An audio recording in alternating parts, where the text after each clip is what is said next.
আমাদের এই সমাজে মানুষদের ধর্ম দেখানো খুব গুরুত্বপূর্ণ, কিন্তু ধর্ম পালন করা মোটেই গুরুত্বপূর্ণ না।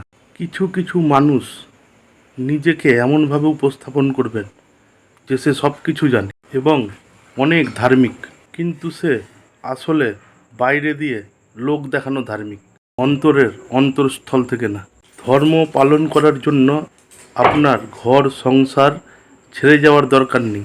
আপনি নিজের পরিবারের সাথে থেকে সংসার করেও ধার্মিক হতে পারেন। সংসারে থেকে শান্ত থাকুন, স্থির এবং একাকী থাকুন। পৃথিবী আপনাকে অবাধে নিজেকে অর্পণ করবে। মুখোশ মুক্ত ধার্মিক হওয়ার জন্য এর কোনো বিকল্প নেই। আর উপরে ধার্মিক সেজে মানুষের ভালো ব্যবহার সহ্য ক্ষমতা চুপ করে থাকাটা আপনার যদি দুর্বলতা বলে মনে হয়, সেদিন বুঝে নেবেন আপনি প্রাণী জগতের খুব নিম্ন স্তরের বাসিন্দা।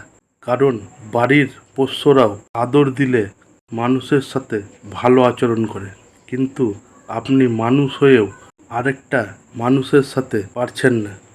নিজের অবস্থাটা চিন্তা করুন। শুভরাত্রি, জয় মাতারা। মানুষ হওয়ায় মানুষের সাধনা থাকলে হাত পা নাসা চক্ষু কর্ণ মানুষ তারে বলে না।